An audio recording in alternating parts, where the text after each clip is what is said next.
Hey guys, what's up? This is Casey. This is Coach Tom. This is Shot Science Overtime number 70, I believe. Wow. Yeah. And today, what we're going to do is we're going to have a topic that we're going to talk about, and then we're going to take your guys' questions and try to answer as many of them as we possibly can. So, if you want to have your question answered, start sending them to us. You can send them to us on Twitter. We are at Shot Science there. You can send them to us in the chat here, or in the Q&A app on Google Plus, or even Facebook. Or anywhere else. Oh, we got something going on in the background here. Hold on. Okay. And if you send us your questions, we will try to get to all of them. So please send them now because this is the best time.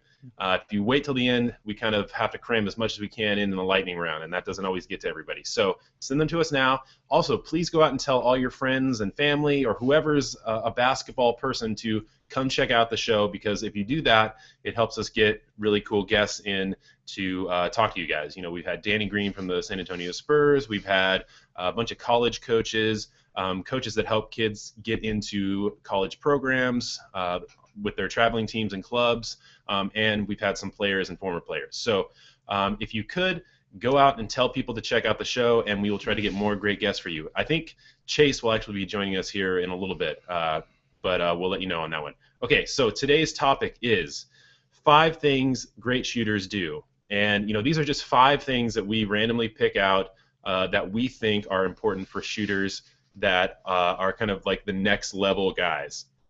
So what we're going to do is we're just going to go through all 5 of these as kind of briefly as we can. But remember that if you want to really be a great shooter, go check out our shooting videos on YouTube. We have a ton of them. There's a whole playlist of shooting videos. Right. Okay, so number 1, we're going to start off with this is great shooters never worry about the last shot. And it doesn't matter if it's a make or a miss. Mm-hmm. They're not worrying about what just happened, because if they're not present in the shot that they're taking, then their focus is going to be off. Yeah, one of the things that happens to a lot of young shooters or young players, let's say, is that if they miss a shot or they miss 2 or 3 shots in a row, then they figure they're off for that day. And in reality, that's not the case for most people who can shoot with pretty good shooting mechanics. The thing that's really important to remember is that even over the course of a series of 8 or 10 games, you're probably going to miss 6 out of 10 shots that you take, unless they're layups where you're right at the basket and uncontested.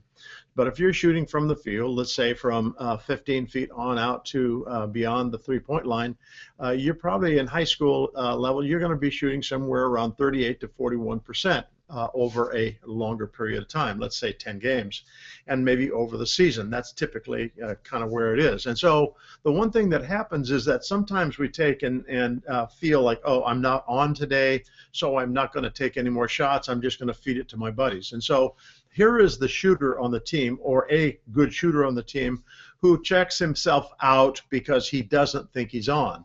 One of the things that we always tell our students is this, is that anytime you struggle with making shots, usually they have to do with mechanics, and the usual location is right at the finish of the stroke, which is to do with the release. And so we tell people, focus on the finish, and that really helps them in getting those shots to go down for them. But one of the things for sure, you don't want to be worrying about the shot that you didn't make. You're only looking forward to the one that you're going to take next, and don't hold back. Right, and the thing about it too is that if you're worried about the shot that you missed, you're seriously going to just start self-sabotaging yourself. Yeah. And you have to realize that already happened. You can't do anything about it, and there's no way for you to go back and change it. The only thing you can do is make the next one. And even if you miss that one, you can't think about that. Yeah. You just have to keep the mentality up that the last one didn't matter. Don't even think about it. It's not a big deal. And the same thing, if you make a whole bunch in a row, you're not going to let that affect your shooting either. Exactly. That's like if you're shooting like a bunch of like great shots, and then you're like 35 feet out and you shoot it or something. Right, that's not a smart shot. No. Okay, number 2. Great shooters have put in the work before they step out on the floor. Okay, that's so important. I get messages every day, or comments or questions every day, people wanting to know what to do with their shot. Well, the most important thing is take and make sure that you have good shooting elements and or mechanics. If you have those good mechanics and then you spend the time practicing them a whole bunch, then that is putting in the work before you step out on the floor.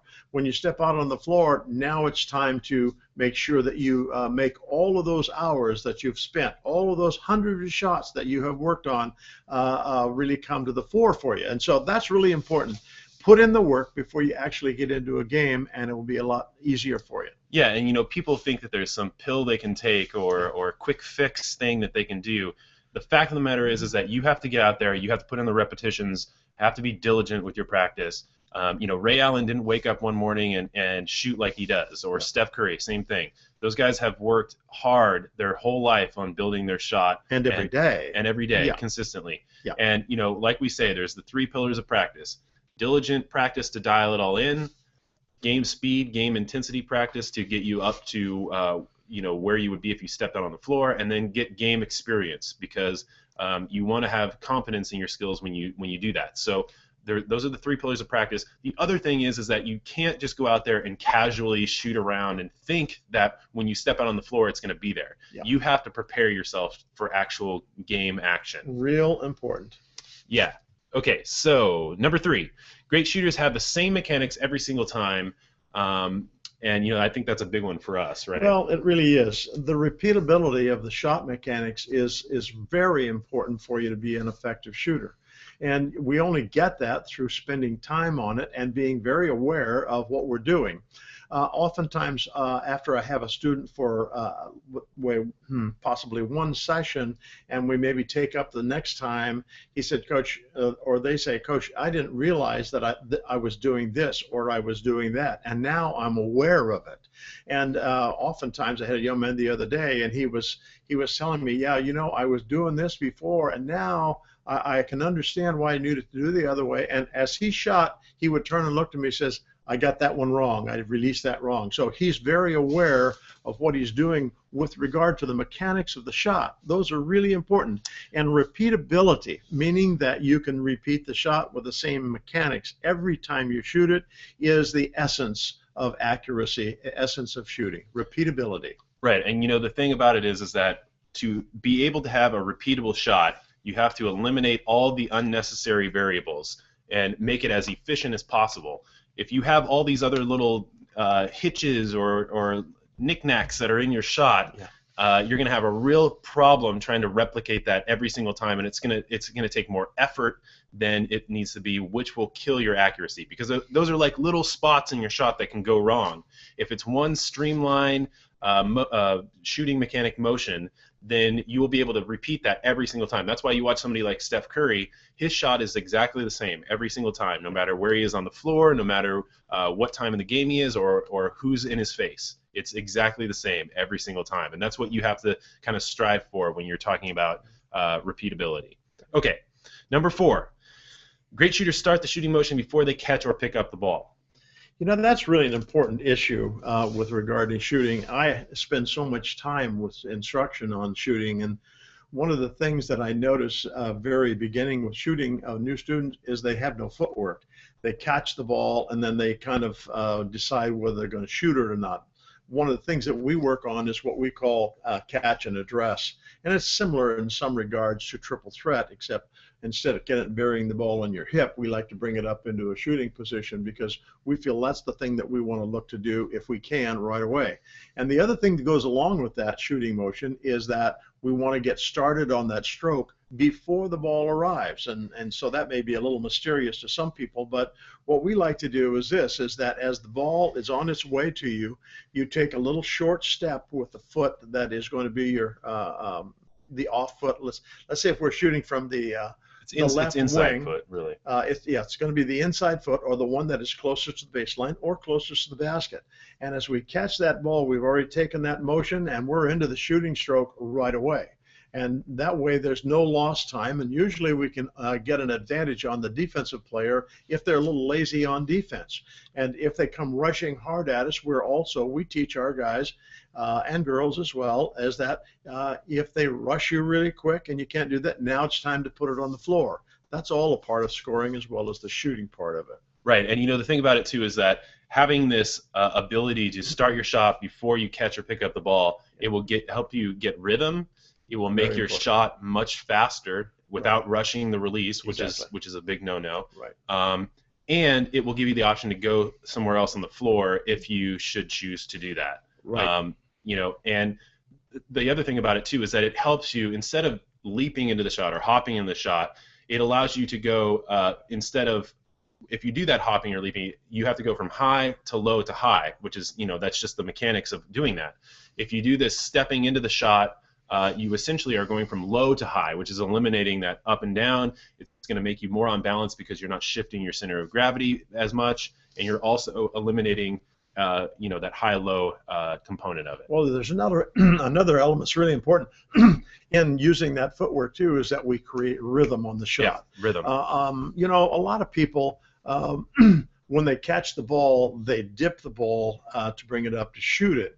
And we're not going to say that's good or bad, but the one thing that we think is this: that's used for creating rhythm more than it is power, because you don't really get your power for the shot from the arm motion. You get it from those drivers, your legs. And we like to have those legs already in motion when the ball is coming to you. And this is a little dance step that we refer to as this: we're dancing. And when we come around, we're ready to shoot it, and we're going to be in motion. It's really, we think it's the best way to do it. One of the other things is this: great shooters have to be able to shoot off the dribble as well as off the catch. And one of the things that happens especially I think in the high school level, is that a lot of people who are shooters are pure shooters for sure, but they can't put it on the floor.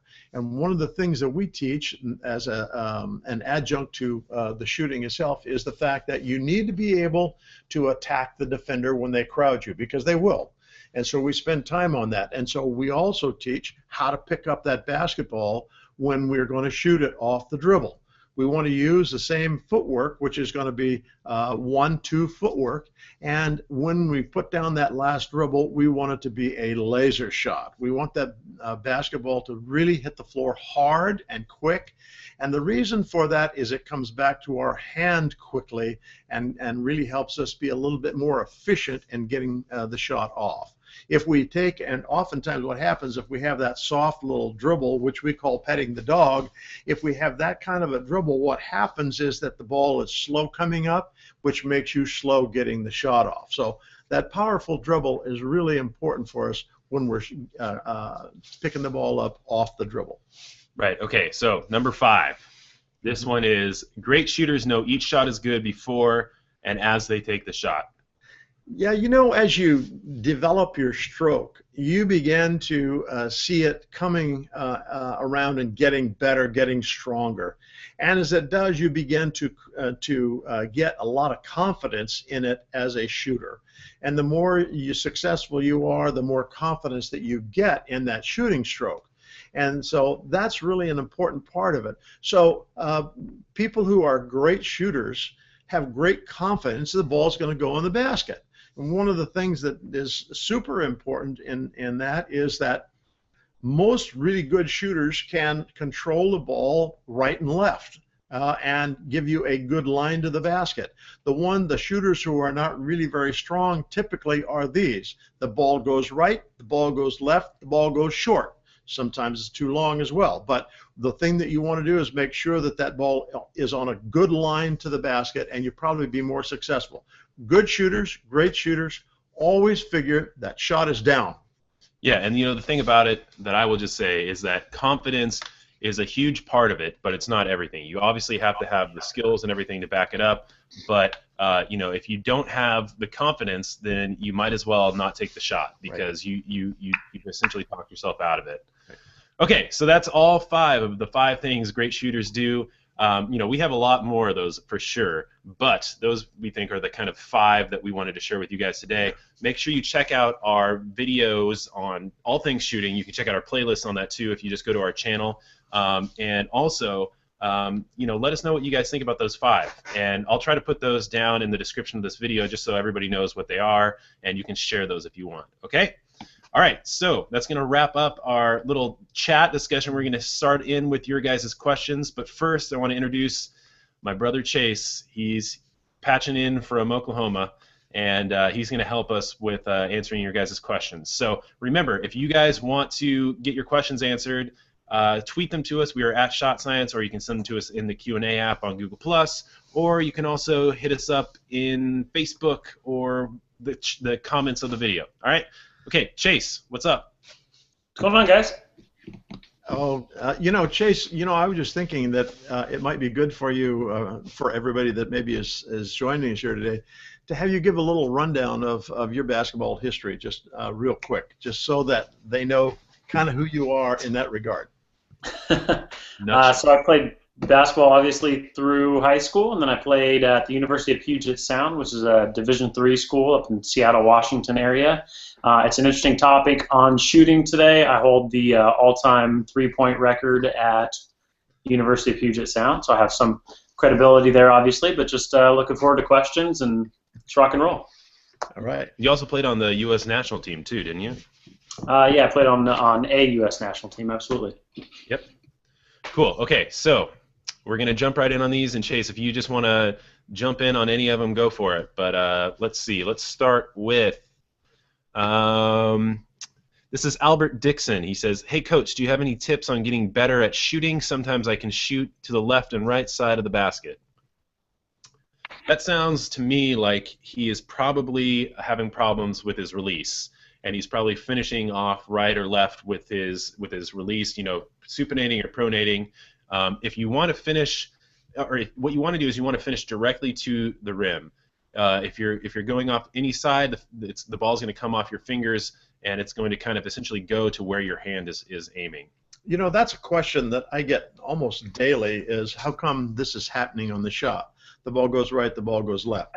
Well, the really good shooters, the ones who are pure shooters, their ball is going to have a good line to the basket. It's not going to be right, and it's not going to be left.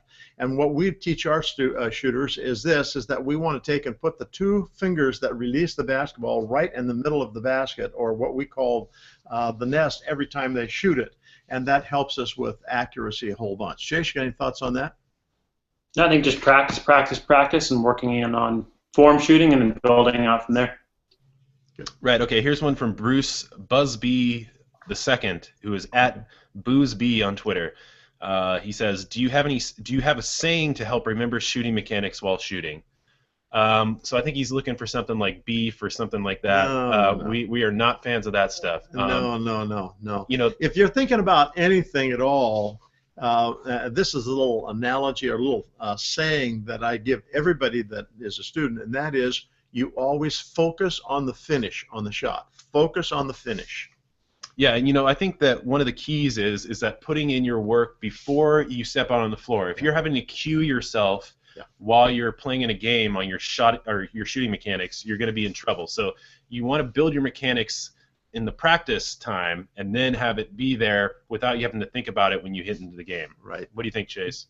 Yeah, I think there's always key stuff. I don't think there's any gimmicky saying that's going to help with that. I think they're the key things that are important for you too, and they differ, I think, from everybody and what some of their issues are. Some people don't have issues with arc on the shot; they have perfect arc from day one. Other people, have different issues. So mine were always thinking two-finger finish, elbow through the bottom of the ball, and flop wrist. I mean, those were always the ones that I would come back to, and then depending on where I felt like my shot was off, I'd focus in on maybe one or two of those more than the other. And even in pregame warm-up or anything like that, as you're really trying to fine-tune, I don't think it's bad to think through some of those elements. It's just a matter of there's no gimmicky thing. It changes constantly. As a good shooter, you're going to focus in on different elements. Right. And, I think part of being a great shooter is being your own best coach, too. So if you're having some issue that's coming up, you should be able to evaluate it and make the adjustment. And there's no gimmicky thing for that either. You just have to kind of be aware of what all the mechanics are and go from there. Okay, so this one is from Cameron Schull, who asked in the Q&A, he says, "Is there any rebounding drills that you can tell me about?" Well, a rebounding drill. Well, Chase, you want to grab that one real quick? Any thoughts on that one? I mean, I don't have any specific rebounding drills to work on. I think it's more of a mentality kind of thing. I mean, I think there's some stuff you can work on, like reading the ball coming off the rim, and it's much more about positioning, though, and working on the footwork, in boxing out and things like that, much more than it is any drill that you're going to practice in on. So I don't have any great answer for, maybe drills to work on the rebound and going back up with the shot quickly. Some modified mic and drills, things like that, but nothing really specifically for rebounding drills. Well, one of the drills that I like a lot for rebounding is what we call the monster rebound drill. And on this particular drill, we have the player stand on one side of the court. Sometimes I modify it depending on the age of the student. And they throw the ball up on the backboard, high on the backboard, so it rebounds to the opposite side. And then what you want to do is you want to go after that ball and attack it. Oftentimes, rebounders are they're not very aggressive when they go after the basketball. And what you want to do is attack the ball and attack it at the highest point that you can reach. One of the things that I've found is that once you kind of get that ingrained in your mentality, then it carries over to gameplay. The other thing that Chase mentioned, which I think is a real key point for rebounding too, is understand what the shot is going to do before it gets to the basket. And what I mean by that is that if you have an arc on a shot that is fairly high arc, and if it runs into the rim, it's going to create a rebound that typically is going to stay closer to the basket. Now, that's not always true in every respect, but usually that's the case. Whereas if you shoot a flat shot, one that doesn't have enough arc, and it runs into that rim, that's definitely going to be a long rebound. And so that kind of helps you in reading exactly where the ball may go. But the idea of just attacking it is super important. We had one young man that we spent a couple of years working on with that. And he was really aggressive on that one. He didn't care if the ball went to the opposite side of the rim. He's moving his feet, and he attacked that ball, oftentimes coming down with it because other rebounders were not quite as aggressive. Right. So, I mean, you can go check out our video on the monster rebounding drill if you want, and that's on YouTube. Yeah. Okay, so this one is from Shady Triple O, who says, I struggle from deep. I don't know why. I'm a good mid-range shooter. My shots come short. What can I do to get better at shooting threes? Okay. Here's the biggest problem with people shooting longer range shots. There's this misconception about the fact that you get the power from your upper body when you shoot the basketball. When in reality, what you want to do is use that leg thrust. In fact, we have a video that is called, I think, Make the Three-Pointer, Get Your Legs Into It. Mm-hmm. And if you go there and just kind of review what we're talking about there, you'll find that most of our power tends to come from our core muscle groups and the muscles of our legs, which are the largest muscles in our body. That doesn't mean that shoulders and arms aren't a part of it, but we feel that probably the upper body is responsible for maybe as 20% of the power, and the rest of it comes from the legs. The second thing is important in that situation is this. Younger players have a tendency, particularly when they're shooting jump shots, to hold the shot at the top. And what I'm talking about is that you jump in the air to shoot the jump shot, and you hold the ball past the point, the highest point that you can reach, and you shoot the ball as you're starting to fall back to the floor. What happens is that will always create a short, flat shot. And that's usually the biggest problem that shooters have on jump shots is holding the ball at the top. And so learning how to utilize the legs and allow the legs to connect with your stroke. Sometimes what we do is we have a little hesitation point in the middle where the legs extend, and now they're fully extended, and we haven't yet started the stroke. That means when they are extended, they provide no more power. It's not there anymore, and so then we rely upon our shoulders and arms to get the ball there. But if you can connect the two, and the connection is like this, as you are reaching the full extension of your legs, your arms already moving, then you catch that power and allows you to have enough to get at some of those longer shots that you're probably having trouble with. Yeah, and I think too that it takes some work to move back to that range. You don't Yeah. want to just shoot a bunch of short shots and then move back to 20 feet. I mean, that's not the way to build up your range. You want to start close in with something like the form shooting drill, master the close shots, take a step back, and work back progressively. If you're just trying to jump back from 5 feet to 20 feet, that's not how you're going to have your mechanics in place when you get there. So you want to make sure that you move back progressively. Well, one of the other things that comes to my mind is that oftentimes young players feel that as I move further away, I have to get more arms into it, and that's distorting the stroke mechanics. And so what you want to do is have the same stroke mechanics every time you shoot the ball, whether you're shooting from 4 feet, 14 feet, or 20 feet. And when you try to get more power by throwing that shoulder and arms into it, what happens is your accuracy falls way off. Okay, Chase, this one is from Andre321 who says, once I start moving and my heart rate increases, it suddenly gets harder to shoot. How can I fix this? Probably better conditioning. No, I mean, it depends on a lot more information than just your heart rate increases, but I think the biggest thing is just probably practicing at game speed and working on improving your conditioning. It depends on how much movement is causing your heart rate to raise that much, but when you're exerting, your heart rate is going to increase. So I think there's a lot of factors there, but I'd say probably the biggest thing is just making sure that you're practicing at game speed. And when you're practicing at game speed and going through conditioning drills while you're doing that, you're going to be better off when you're in the game to be able to replicate that. Right. So yeah, I think game speed practice, game intensity practice is the key there. Okay, this one is from Karthik Konuru in the Q&A, who says, why is touching the basketball with your palm a bad thing when shooting? Well, the thing that is really the problem there is that in your finger pads you have sensory nerve endings that allow you to have a better feel for the basketball. When the ball rolls down onto the palm, you don't have those same sensory endings in the palm of the hand, and so you don't have quite the control that you have.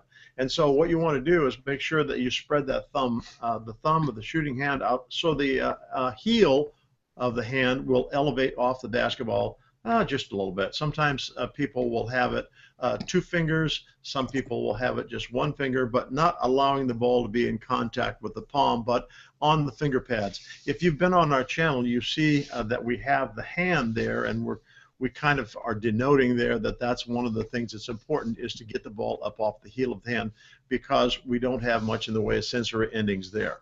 Yeah, I mean, it's the difference between having control with your fingertips or shot putting the ball, and you can see how unstable that is just on my palm. But if you add in the fingers and the finger pads, that ball is locked in, and you have complete control over it. Well, so bring the ball back up for a second, Casey. Just hold it up in your hand like you were holding right there. Now, if you take a look here, you'll see that we call this the 1 finger test, where you can put your finger in there, and there's enough room where you don't touch the ball or the palm really. And then notice that his thumb and his first finger now are gripping the basketball because they are in opposition of one another. That allows you to control the basketball right and left, because if you have the palm flat on the ball flat on the palm, oftentimes your ball will go right and left because you don't have that control.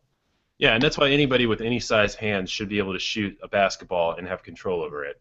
If you get it up on your fingertips, you're going to be in a prime spot. Yeah.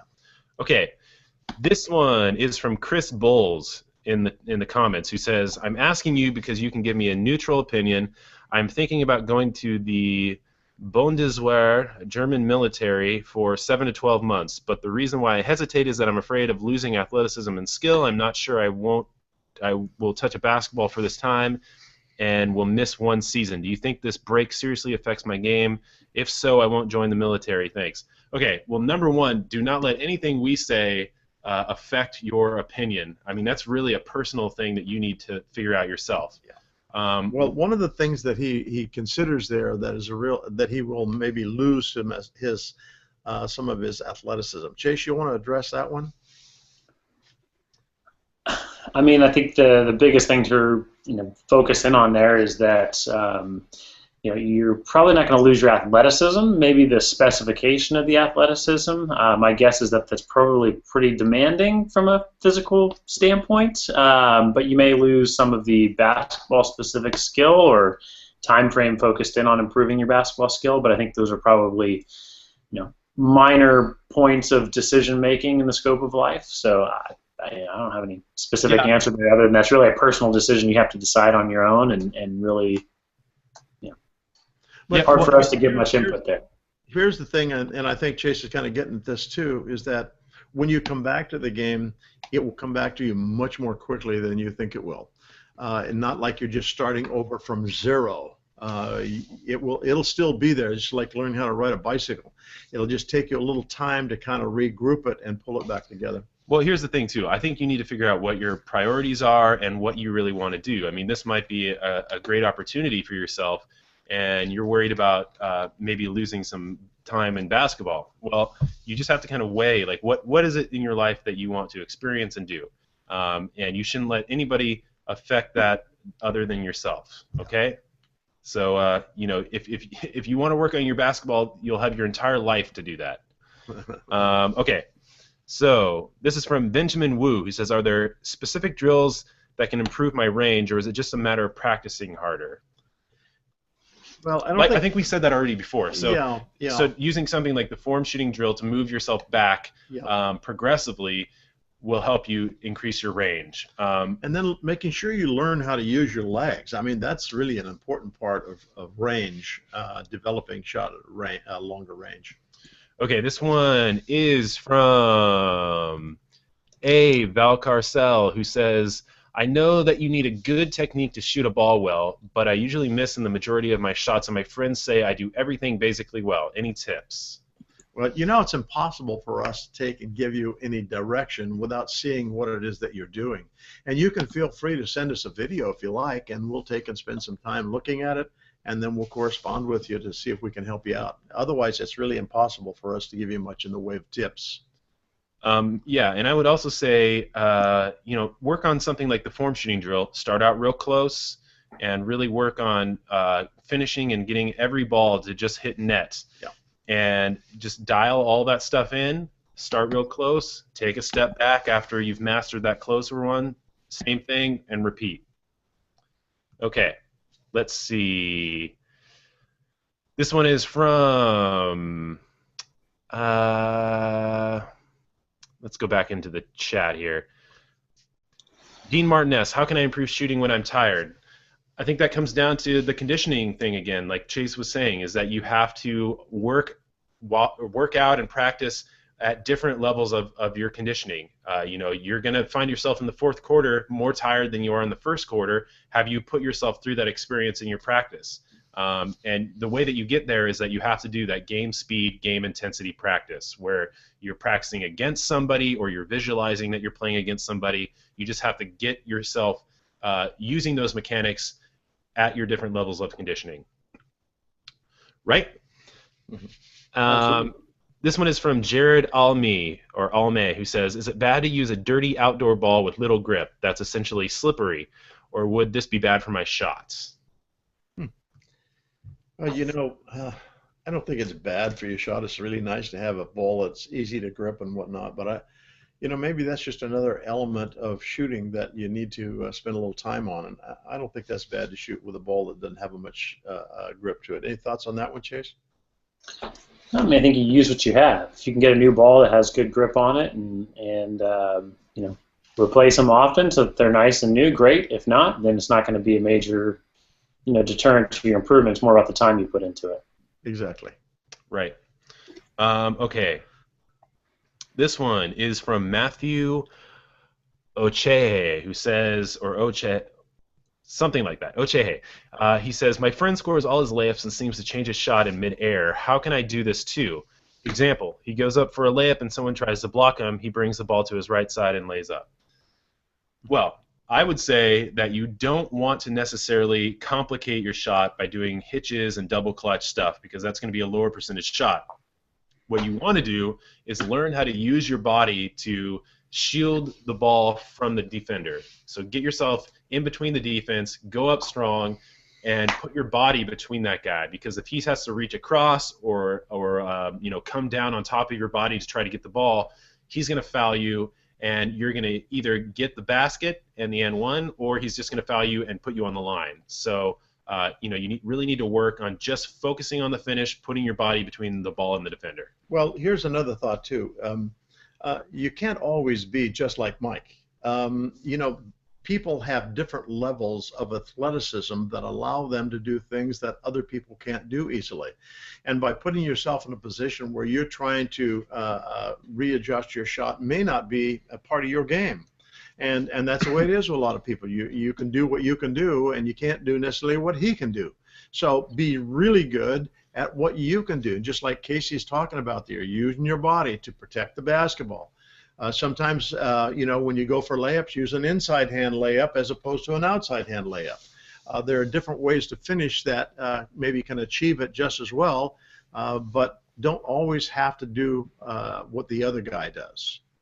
Right. Okay. This one I think Chase might have a good grasp on. This is from Justin on Twitter, who is at Justin57110915. He says, "Why is balance so important in basketball other than for injury prevention? I never fall, so why is balance important?" Any thoughts?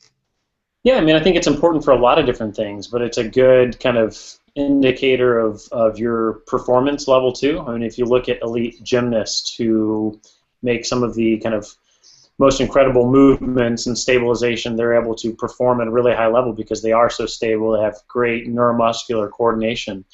So I think balance is not necessarily just you need it as an attribute. It's more of a symptom almost of your performance level. So being able to have a really strong neuromuscular system that is able to keep you balanced is an indicator of a lot of other things. So it's really important for being able to change direction quickly, being able to maintain your core stability. It's a good indicator of your strength of core ability, as well as being able to create contact, stay on balance. It's a huge thing. I think balance is probably one of the most important things in basketball. If you look at what is kind of the goal of basketball, or at least as an offensive player, the goal is to stay on balance while you get the defender off balance, right? That's a victory. So if you can shot fake and get them off their feet, they are now off balance. So any attribute that helps you create that balance, whether it's moves you're making or just your own natural physical ability to be more balanced, is going to help you throughout the course of your game. So I think it's probably one of the most critical things as a part of the game, not only for injury prevention, but also for just performance and speed and quickness and all of those things. And really important in shooting. Yeah, and accuracy and repeatability. Yeah. The thing about it is that Chase was talking about the kind of the mentality of the offensive player is to get the defensive player off balance. And the thing about it is, if you think about being off balance, there has to be a correction to be on balance, and that's going to take time and effort. And if you're on balance, you don't have to waste that time and effort. And that's true with anything when it comes to recovering on defense or shooting the basketball. If you don't have to make that correction back to being on balance, then you will be that much more efficient and quicker and accurate, whatever you want to say. So balance is hugely important. Yeah. Okay, this one is from Omar Abulez, who is at Omar Abulez on Twitter, and we've gotten questions from him before. He says, which player in the NBA is the clutchest, including injured players? Any opinions? Clutchest? Clutchest. Clutchest. Most clutch. Well, last night I think it was Ray Allen. Ray Allen. I mean, he came to just rose above the game really in that fourth quarter yesterday. I think there's some career guys that are pretty good in there. I think Derek Fisher is probably one of the top of those lists. Yeah, Derek Fisher. Oh yeah. I was just going to say the exact same thing. I think it comes down to guys that have been playing for like 20 years. Like those guys, they have the ability to kind of change the shape and face of the game. And Derek Fisher, he might not show up until the last 5 seconds of the game, but then he hits that huge shot. I think there's a group of older players and even retired players that are probably historically some of the greatest of all time. I mean, you talk about Michael Jordan, obviously, Robert Horry, who's probably another one of those guys that's hit some unbelievable shots. But I think there's some younger players, too, that fit in that have that kind of they just don't have the record of it yet because they haven't been in the league long enough. But guys like Kevin Durant, who's hit huge shots, I think even Russell Westbrook has hit some big shots, but he's missed them too. But you can't make them without missing them. So I think there's a lot of those guys. It's more about having the courage to take the shot. Right, and I think people like Tony Parker and stuff too. Like he's able to kind of change the face of the game when it needs to happen. And Danny Green. I mean, he had a few times where he was super clutch too, and a few times when he wasn't so super clutch. Well, and Ginobili is pretty clutch sometimes. Yep. He can kind of get into trouble, but sometimes he's there with the right shot at the right time. So I'd rank him. I think a lot of it too is just the ability to take the shot. It's the guy that he's not worried about what the perception is going to be if he makes or miss. He's just going to take the shot. Yeah. And those are kind of the big time guys that just take the shot. Yeah. Okay, let's move on. This one is from Eurostep, who says, are there things other than leg swings and bending the knees that make it easier to shoot further other than strength? Okay, swinging your legs during your shot is not going to get you any more power. It's actually going to take away your power. And your balance. Yeah. And bending your knees, that is how you kind of start to develop the strength and muscle memory to get your shot, to give your shot more power. Eventually, you don't have to bend your knees or get down any deeper than you normally would. You'll just have that kind of innervated in your muscles. So you get most of your strength and power from your lower chain. Right, Chase? Yeah, I think it's putting that sequencing together. It's being able to make one movement from a downward motion to a spring upward motion. I mean, just the physics of it. If you think about it, if you go down with the movement, you stop and then go back up, you're not going to have nearly as much power as the recoil. And that goes down to a muscular level.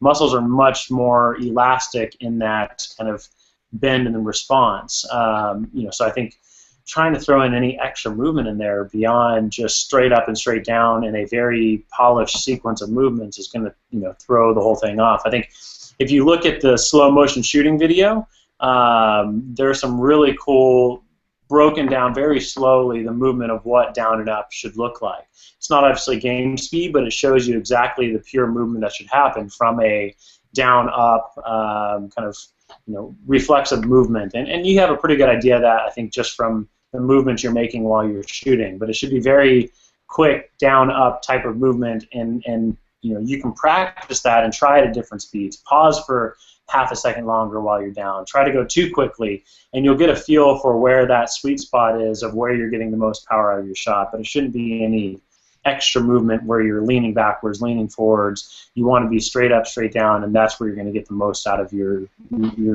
power you have. And that's all about balance, right, Chase? Yeah, it's somewhat about balance, but it's also about kinetic chaining. It's about neuromuscular control to get the right sequencing of events and the right timing. So there's a lot of factors to it.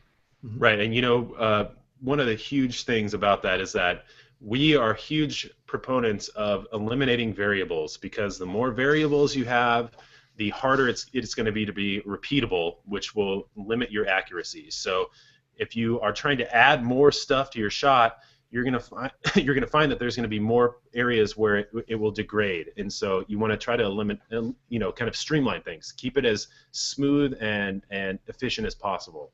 Right. Well, yeah, and I think a big last point to that is any movement you make that's creating more motion is not going to be effective. The one thing that I think is useful in thinking when you're shooting is being able to contract your core muscles. That'll help keep a very kind of consistent movement down and up. But I don't think you want to focus on one thing anyways and too much, because it may have an effect on the stiffness of your shot.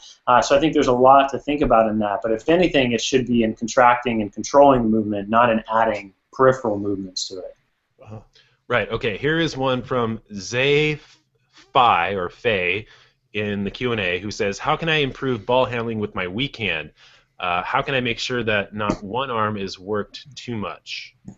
Okay, well, first I would direct you to our video on how to develop your weak hand, because that will give you all the information you need on that one. But quick thoughts here. Well, most players, many players, let's put it that way, have this confused understanding that there's a whole different program for your weak hand than there is your strong hand. there is no difference between the two. You just have to make sure that you spend the time trying to get that offhand or the weak hand to utilize the same skills that the right hand has, or the dominant hand. And so it's just a matter of spending time on it. One of the things that is so important, I have students that come in and we start to introduce ball handling, and we go about 15 minutes with about 4 different drills. And what happens is in that period of time, their skill, both their dominant hand and the offhand, really improve, because anytime we're doing a drill, we're making sure that they spend time on the weak hand. We have a drill that you'll find in our videos. It's called the 5 and 3 drill, where we have 5 dribbles with the weak hand and 3 with the right, and we do this continuously, and then we put movement into it. So it's just a matter of having the mentality that the hands are not different. One may be just your dominant side, and the other one can become really strong and very effective if you spend time working on it. Well, here's the thing: is that your offhand is going to be a little bit wonkier for a little bit more time. Yeah. And that's just because it's not your dominant hand. You have to put extra work into it to bring it up to the same level as your stronger hand. Right. Okay. Let's see. This is a 2-parter. It's a little bit longer. It's from Sebastian Klinzer, who says, and we'll take it one at a time. He says, "Hey guys, I just started playing basketball in my free time on a little court nearby. I have a few questions. Number 1, are there any tricks to making a straight shot? My shot is often off just a little bit left or right, and I struggle with the hand motion at the end of the shot. Any tricks, or just practice, and more practice?" If you want the shot to be straight, you have to finish right to your target. So you don't want the ball to come off like this or like that. You want it to come off directly to the target. You want to have a flop finish. And I would direct you to all of our shooting videos on YouTube, because we show you exactly how to do all the release and all the shooting mechanics. So check out our shooting playlist. Okay, are we good with that? Okay, number 2, he says, "With layups, I've gotten pretty decent making them with my right hand, hardly ever missing, but I'm still struggling mightily with my left hand. With my right, I'm rolling it, taking the arm into it, and with my left, I can barely control the ball in the air and then kind of chuck it up. Any tips or just practice?" I would say this: your left side, or your weaker side, is going to be harder for you to get the mechanics down, just because it's your non-dominant side. So you're going to have to break everything down. Do it without dribbling. Do it one step at a time. Work on getting the footwork first and do it super slow, and just build yourself up from there. If you get the footwork down, you're going to be surprised at how fast everything else kind of comes around. Yeah. And it's the same thing with developing your dribbling as it is with shooting or laying it up with your left hand. You have to put the work in, break it down super slow, and then build yourself up. One of the things, and you will find a video on this in on our channel, is that we actually start with just one step and up. One step and up, and then after we've done that maybe a dozen times and they're feeling a little comfort, then we'll move back and we'll go left, right, up, left, right, up. Then we'll move away and add a 3rd step where it's left, right, left, up. I'm sorry, right, left, right, and up. Okay, let's not even worry about that. Hang on a second. And one of the things that happens there is that when you get those motions down and they're feeling pretty good, then you can add the dribble to it. That's when it begins to become a little more effective for you. Here's what I would say. I agree with all of that stuff, but I just wanted to send people to the videos that we have on that. So yes. Check out Dribbling 101 and the layup run-up drill, or lay-in run-up drill, and that shows you exactly all the stuff that you need to have built into your layups in terms of mechanics. And then also it shows you this drill where you slow it down, take the dribble out, and work on the footwork, and then build yourself up. So Dribbling layups 101 and lay-in run-up drill. Yeah. And Chase is over there laughing at us. Let's see. This one is from Jerry Henry, who says, "What's the most important thing to shooting?" I would say putting in the practice and repeatability. Exactly, and making that practice where you have the shooting mechanics or elements that are pretty good. And you can check out our videos for what we think about that. Form shooting, form shooting, form shooting. Absolutely. Right, form shooting drill. You cannot You cannot underplay that particular drill at all. Okay, we've come to the lightning round since All we right. have about 10 minutes left. Yeah, drum roll. So with these questions, we have to keep them brief. If we have a video for it, we're going to send you to that. Okay. I'll try. Yeah, got to cut it down here. Okay, this is from Justin, who is that long Twitter from before, at Justin5711900915. He says, does shooting on an outdoor basketball rim with a slightly different height make you a worse shooter? It's just slightly higher. No. I would say that no, it doesn't, but there's going to be an adjustment period, just like with anything that's a variable. So, you can shoot on that, but if you step out onto a floor and expect it to be the same accuracy as you were on that practice hoop, you're going to have to give yourself a little bit of time. Okay, this one is from Emilio, War Official, who says, any three-point shootout tips? I like to participate in three-point contests, and I find them very different from regular shooting practice. Three-point shooting contests are just essentially a sped-up form shooting drill.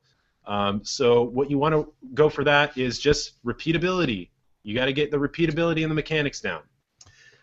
Shoot short, extend it 2 or 3 feet at a time. That works really good for you. Okay, this one is from Cameron Stoll in the Q&A. He says, I'm a point guard. If there is 5 seconds left and we are losing by 1, should I call for a quick play, pass it, or try to get open? Chase, why don't you grab that one? To the rim, to the rim, to the rim. No, I think the biggest thing is that you got to either get the ball up the court. I mean, it really depends on the situation. Is it in a half-court set, a full-court set? But I'd say the best general advice on that is get to the rim, draw somebody. You can dish the ball or try to create contact and get to the rim to see if you can finish it. That's really about it. Yeah, I think it super depends on what the situation is. You got to get the ball to the rim for sure. And the other thing is you got to listen to your coach, because that's probably going to be the biggest deal. You don't want to do something against what they're saying. Well, and I'd say 5 seconds left is not a lot of time. So no, that's not much time at all. You got to make a decision. Okay, this one is from Pam at PamMarch123 on Twitter. 2 questions: is shooting more body control because you're in the air, or balance? I would say that it's both of those things, right? Yeah. Body control kind of lends to balance. And then number 2, will training on unstable surfaces improve balance? No. I don't think you should train your shooting mechanics on an unstable thing, but training, conditioning and other things on unstable surfaces might be beneficial. What do you think, Chase? I'd say it's absolutely beneficial. It just depends on the type of training that you're doing on it. I mean, anytime you have a less stable surface than concrete or hardwood, you're going to have to compensate to be more stable. But that's more training than it is, working on basketball or shooting or anything like that. So I wouldn't say that it's bad doing basketball stuff, even on grass or something like that, as a kind of change up here and there, but probably not an everyday important thing to do. Okay, cool. This is from Jack Kingston, who has a comment. He just says, I'll tell you what great shooters do. They score. Yes, absolutely. For sure. Okay, this one is from Mark 200899, who says, should you start your shot with your feet square to the basket and turn in midair, or should you start your shot with your feet already turned a bit and turn more in midair? Great question. What you want to do is you want to have your feet already set a little bit staggered. You don't want to start squared and then try to do this motion in the air. If you try to do that, that's adding another variable, like we talked about before, which can go wrong. If your feet are set first, you will be in much better balance and shape when you go up into your shot. Well, and turning once you're in the air, too, is a stability issue. You can't really always be effective when you're in the air and making a rotation. So we don't ascribe to that. We want to have the shoulders actually turn slightly, and that we achieve that by getting the staggered feet. And that way we don't have to turn the air at all. Just another moving part. You don't need that. This one is from Andres Olson, who says, I'm going to my first big basketball tournament next week. My one big problem is shooting well in games. During practice and shoot-arounds, I shoot very well. Do you have any tips for me so I can have the same in game situations? Go check out our video, Making Practice, Missing Games. And the real key to that is just knowing that you have to spend time on game speed, game intensity practice. Right? This is from Chris Gold, who says, what are some off-ball drills that I can do to get myself open more often for a shot? Ooh, we got 3. Let's let Chase have that one, if you want it. I mean, you guys can target the videos to send them to, but I would say working on footwork related to ball movement. There's a lot of different things to work on, but specific videos. Oh yeah, sorry. Actually, I was going to say that there's more than 3. You know, basically, they aren't necessarily drills so much as you know, tactics. There's the L cut, there's the V cut, there's the backdoor cut. There's also sealing in the post and flashing in the post. And if you want to go check out our video on how to get, or our video playlist on how to get open, those are all in there. So that's where I would point you. Okay, let's see. Cavalry Militia asks, how to defend a player that can shoot well and can penetrate to the basket with ease? Chase? I think the best thing you can do as a defender is to keep arm's distance and make sure that you keep your center of your body over the center of their body, or over the ball side shoulder. When I'm a defender, that's always kind of my focus on it, is trying to keep the center of me on whatever side the ball is on. They should never be holding the ball right in front of me either, because you should always have an extended hand right out in that center lane. So you're making them keep the ball to either the right or left side and then centering over them. So I think the best thing you can do is keep them in front of you, but not too far off where you can contest the shot, and then do the best you can within your defensive scheme to let your teammates help you as well. Well, I think that's a key issue there, Chase, is that sometimes we feel like we're on an island when we're playing one-on-one, and in reality, when we're playing a team defense, it's really 5-on-1. And your teammate should support you. If you get beat, there's somebody there to close off that seam so that they can't make all that penetration. Certainly that doesn't happen every time, but that's an important thing to remember. The elements that Chase was talking about, plus trusting your teammates that they're going to help you as well. Okay, and here's what I would say. Don't let the dude catch the ball. Yeah. If you deny him the ball and are in the passing lane, if he can't get his hands on the ball, he's A, going to be frustrated, and B, he's not going to be able to shoot or score. So, well, there's another element we could throw in there too, and that is if we know that he does not have a very good weak hand, then we force him to play with that as much as we can after he catches it. Okay, this one is from Sanford Carniero, who says, there's something wrong with my shot after I get a year-long injury. I'm having a bad time getting my confidence and rhythm back. Advice, please. I really want to play for my last year in university. Well, I think you got to do the 3 pillars of practice. Spend some time on diligent practice, dialing in your mechanics, doing things like the form shooting drill, and then do stuff like game speed, game intensity practice, like Chase was talking about. You got to get yourself prepared for the games. And 3rd pillar, get some game experience using those skills you developed in the first 2 pillars, because that will help build up your confidence and will help you with just having the experience of playing in a game. Okay. This one is from Andres Olsen. When I drive into the paint for a layup, I usually get bumped and fouled, but the referees rarely give me the foul. Should I start flopping and screaming? Probably the answer to that question is no. Yes. They're not going to have much pity on you at all. Here's the deal. Focus on the finish. Get the basket. Yeah. You know, and if they're going to, you know, bump you, I mean, that's just going to happen. Basketball is a contact sport. That you might get the call, you might not, but make the basket. Well, Chase, you might go along with this too, is that if you know that there's going to be contact, initiate the contact yourself instead of letting them bump you, you bump them. And I don't know. What do you think about that, Chase? Yeah, I mean, I don't know if it's necessarily, and wording-wise, I don't know if it's necessarily initiating the contact, but I think you want to be non-avoiding of the contact and be more, you know, open to creating or accepting that contact than to just kind of shy away. And you're much less stable when you're shying away and you get bumped than if you're going along the path you're going anyways and you get bumped. So I think it's being aggressive on it and realizing it's much more difficult to be the defender in that situation, because the only foul call that they're going to ever get is a charge, and they have to be very set to get that. So it's difficult to get an offensive foul unless you're just absolutely blatant about contact.